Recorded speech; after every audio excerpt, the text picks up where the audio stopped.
We came out here 17 years ago. At that time, I knew nothing about an insecticide or herbicide. So it was quite trying times for me, talking to clients that I had no idea what I was talking about.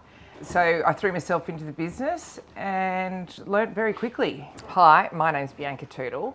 My husband and I have an aerial spraying business here at Mungindi, St George and Dirranbandi. We currently have about 12 aerial ag pilots working for us.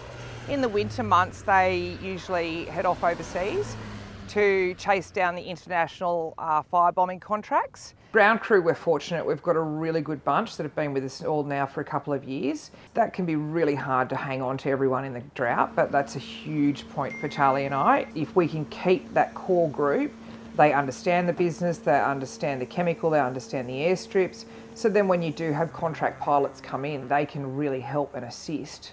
The pilot can be confident that the mixer on the ground has got their back. I'm always worried when the boys are in the air. I'm never really relaxed. I mean, the boys are spraying anywhere up to 300 kilometres an hour. They're a metre to 2 metres off the ground. They've just got so many obstacles to worry about. Part of my role as operations manager, I do the maps up for the pilots.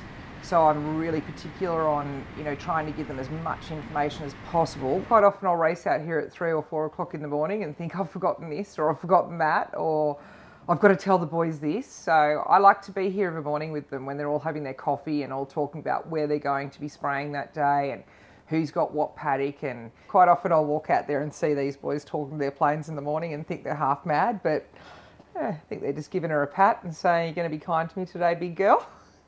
And then Charlie, the husband, is still flying? Yes, yep, he's still full-time ag flying.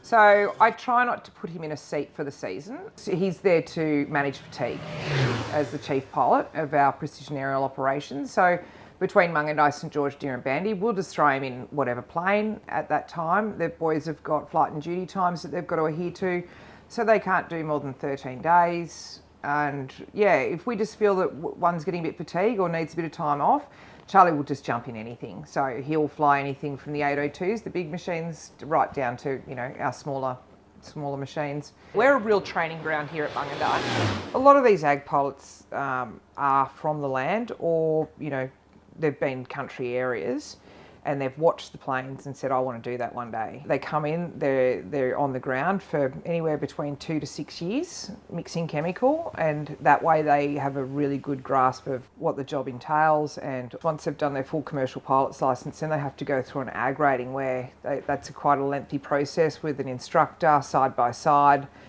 And once they've done that, then they come to us and they're then under supervision under Charlie. They'll just go and spray water out. We've got a new one this season, Tom, and he sprayed water out for about a month and just got used to the fields, the cotton fields in the area, and slowly then we'll put the spray booms on and then they can go into the spraying. With all the recent summer rain that we've had, cotton farmers are filling up, so hopefully we can avoid a big drought like we had in 17, 18, 19.